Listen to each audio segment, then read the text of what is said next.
Hey, what's up? I'm Ashley. Thank you for watching this video. And today we're going to be talking about From Season 2, Episode 8. And let's get started. When it first comes on, we see Kenny and his mom in the kitchen. His mom is like, sit down, I'll make you something to eat. But before he could sit down and get that belly full, the phone rings. And I'm like, uh-oh, why is the phone ringing? That's not supposed to happen. What about the wires? So Kenny answers the phone, and on the other line, there's a man saying, they touch, they break, they steal. No one here is free. Here they come for 3, unless you stop the melody. They were giving us a clue, and I feel like they were talking about the people in the town. Y'all let me know what y'all think that was all about. And it makes me wonder if this is the same voice that Jim heard when he was on top of the roof. So then Kenny and his mom look into the pot that was cooking on the stove, and it was a big old pot boiling of cicadas. I said, who eating on that? People be eating on that. Then Kenny sees the music box. I said, there it go, popping up again. Then right after that, one of the cicadas flew onto Kenny's arm. Then we see Kenny waking up. It turned out to just be a bad dream. But when he wakes up, he has a burn mark on his arm from when the cicadas landed on his arm in the dream. So the dream is now following him in real life. Then we see Jim and Randall flying the drone in the air, but the drone doesn't go up higher than a tree. It was all for nothing. And Randall starts telling Jim that if he was him, Sarah wouldn't still be breathing. So Jim's like, I'm not going to let this place turn me into someone I'm not. And I feel like that place will end up turning Jim into someone that he's not. He may end up having to kill Randall because Randall crazy. Them working together will not turn out good. So then Randall brings up who can be the mole again, and that it has to be more than one person. And Randall is also putting into Jim's head that the people that they said died in that town are probably still alive, and that they're just telling them that these people died because of this whole experiment. Jim tells him, well, what about Brig and Tom? And Randall's like, well, I didn't see them die. They said they died, but I didn't see them die. Jim's like, well, Nathan, Sarah's brother, for sure died. She killed him. But Randall is still not buying it. He's thinking that these people are really not dead. So then we get to Sarah and Boyd, and Sarah is telling Boyd that she want to go outside, give her a talisman. People here don't like me anyway, so put me in, coach.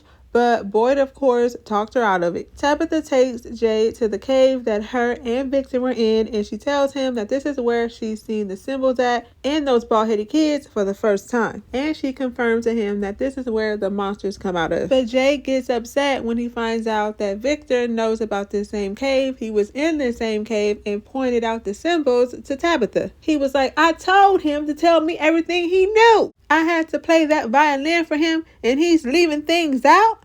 So then we get to Victor, and he's visiting Ethan, and he gave Ethan a jacket that used to be his and told him that the weather is changing. So the weather is changing, the trees are changing, ain't no food. But Ethan tried to give Victor a drawing of himself, and Victor tried to give it back because he said drawings make people disappear. He doesn't want Ethan to disappear. And I feel like, how does the drawings make people disappear? Victor, open up your mouth and tell us what's going on. But he ended up keeping the picture because Ethan told him, if you don't keep that picture, then I'm not going to keep this jacket. And back to pictures making people disappear. Where is Fatima, and why is there always these weird, creepy looking drawings of her? Last week, we saw drawings of her too. So is she about to disappear? Because Victor just said, he just told Ethan that these drawings make people disappear. So is Fatima about to go poof? And it's a miracle because Ellis is telling his dad that he's feeling good. He feels better than ever. So he's recovering at an oddly rapid speed. It's unnatural. And he's also telling his dad that they locked Dale up in his room, so he's not in the box,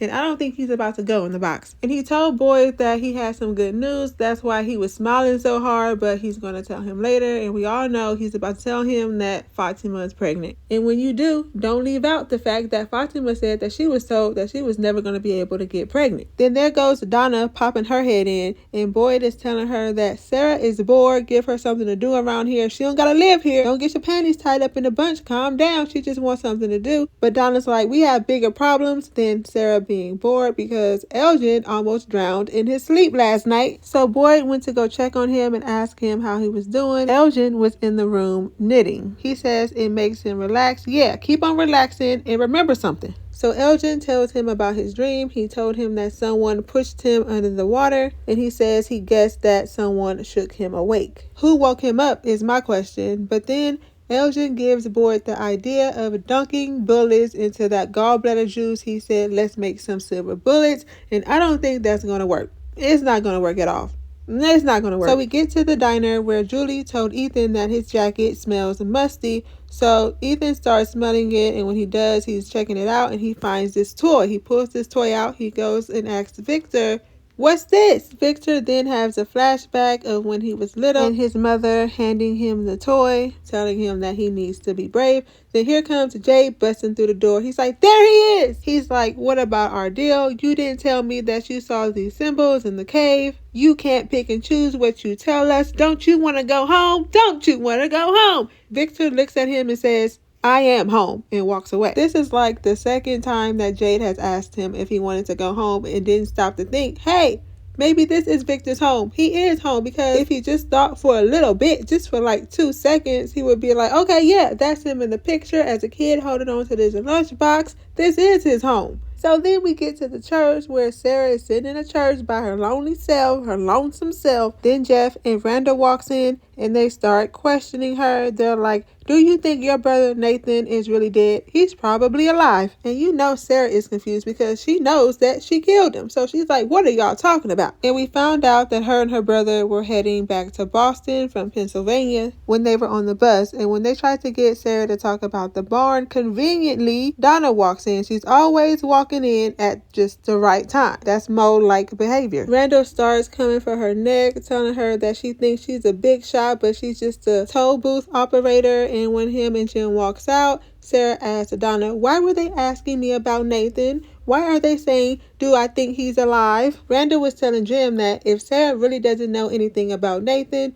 then Donna probably does, and Jim is telling him that you just can't assume things. And he came up with the idea to spy on the people instead, and he told Randall to meet him inside of the RV that night so that they can keep a close eye on people and see what's really going on if something is going on. Then Jim went to the diner to tell Julie what his plan was for the night. He told her that he wasn't coming home, that he was going to be in the RV and not to worry because he had a talisman. Then Donna confronts Jim on him and Randall talking to Sarah. He admits that talking to Sarah was wrong, but he's just trying to get some answers to things. And Donna's like, did you tell him about the voice on the radio? Don't you go putting ideas in his head. Jim lets her know that no, I didn't tell him about the voice on the radio, so calm down.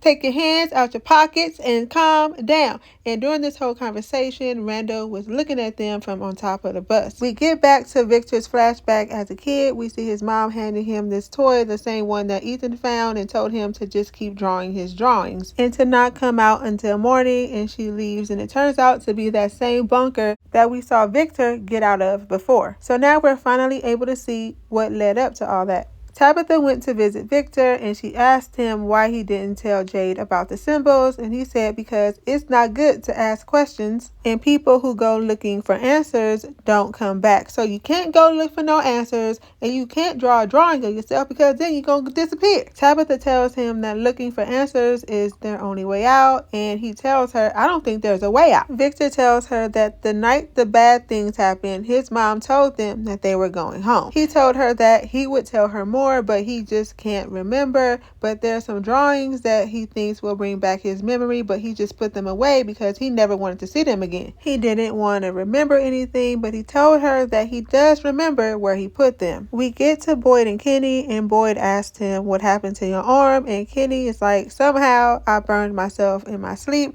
just trying to brush it off. But then Boyd tells him about Elgin's plan about the silver bullet and tells him that he's on his way to the clinic to get the rest of that bow. We get to the clinic, and Marielle is still having withdrawals, and she tells Boyd and Kenny and everybody that she hears a noise coming from downstairs. So Kenny and Boyd go see what it is, and we can hear something buzzing. And I'm like, what is that now? So as they're getting closer to the monster, we see something moving underneath the sheet. And I'm like, what could that be? Is that the worms? Are the worms buzzing? They lift up the sheet, and that monster's body is filled up with cicadas, and I can barely look at it. It's nasty. It's nasty. Kenny tells everybody that he saw these same bugs in his dream and that it was a pot full of them and that he heard the same buzzing. Then Christy brings up the fact that Elgin was dreaming in water and then he spits up water when he wakes up and that he just had a dream about cicadas and now there's a room full of them. But Kenny's like, that's not it. One of them flew on me in my dream and burned me. Then conveniently, there goes Donna again popping in talking about what's going on. We get to Tabitha and Victor in the car lot and he's telling her that he wants to help but he's just too afraid to remember, and she's telling him, please, you gotta remember, we gotta get out of here. We get to Donna and Boyd and Donna is mad at Boyd for not telling her about the monster, and then he tells her about what they pulled out of the monster to try to kill the rest of them. He then takes her inside of the room to see the monster filled up with cicadas, but of course, they're gone. They're not there anymore. They flew away, disappeared or something. There must be some pictures of them out there somewhere for them to just disappear like that. But Donna's reaction to seeing this monster for the first time laid out, cut wide open like that, isn't a big enough reaction to me. But she tells him that he needs to burn it and to take it out far enough so that people don't see the smoke and get suspicious. So then we see them carrying the monster out of the clinic wrapped up so they can prepare to burn it. Boyd tells everybody that they should sleep in shifts, and Donna brings up Sarah. Boyd tells her that he's going to keep Sarah at the sheriff's station and suggested that Christy and Marielle go there too, and tells her that Marielle's withdrawals are just going to get worse. But Christy's like, I'm not sleeping under the same roof as Sarah. We're going to go to the colony house if that's okay with Donna. And Donna's like, yeah, you can come on by. So she about to be out here withdrawing in front of all these people. So with that whole conversation had in front of the clinic and the monster out there just wrapped up, getting ready to be burned, Randall saw and heard it all. He was spying on everybody, just like Jim suggested. So we get back to Tabitha and Victor, and they open up the trunk of a car, and in the trunk is all these pictures. And Victor starts having these flashbacks again of him in that bunker. But not just him and his mom, it's him, his mom, and his sister, Eloise. Turned out the whole time, Victor has had a sister who was down there in that bunker with him, and it was her who was drawing all these pictures, and those were her pictures that was in the trunk of the car. So clearly, Victor is traumatized, and he has suppressed his memories to all this so that he wouldn't have to remember. He lost his mom and his sister at the same time, so he pushed all those feelings down. He suppressed it so that he won't have to think about it anymore. They say when something traumatic happens in your life, you have a memory block of it, but once Victor realizes this and he starts getting his memory back, he just starts breaking down, and Tabitha has to console him. So Randall goes up to Donna and told her that he wants to apologize and asked her if they can go somewhere and talk, and she agreed to it. Then we see Boyd and Kenny burning the monster, and Kenny is telling Boyd that it's scary that our dreams are coming to life. That's a whole different kind of scary. We get back again to Victor and Tabitha, and they're still looking through these pictures. Tabitha picks one up of a lighthouse, and she's like, what is this? And Victor tells her that that's where his mother was going to go to save the children. What children? Where are they? Are they still alive? And was she able to save them? I was wondering when they were going to bring this lighthouse up again. We get back to the diner where we see Kenny's mom, Julie, and Ethan leaving the diner, and right next door to the diner we see this man running outside, and I'm thinking he got attacked by the cicadas. But y'all let me know what y'all think is wrong with this man. Then we see Jim walking towards the RV, and he notices this van and the trunk is open, and he noticed this blood spot. So he starts calling out for Randall, and then he sees Randall has tied Donna up to a tree, got her held up at knife point, and he must have hit her in the head because now she's bleeding from it. He tells Jim there's a new plan, but Donna doesn't look scared enough for me. Her face looks suspicious, not scared. I wouldn't be surprised if Randall and Donna were in cahoots together, but y'all let me know what y'all think in the comments so we can talk about it. And if you haven't already and want to see more videos like this, don't forget to like, comment, and subscribe. Thank you for watching this video, and I'll see you in my next one.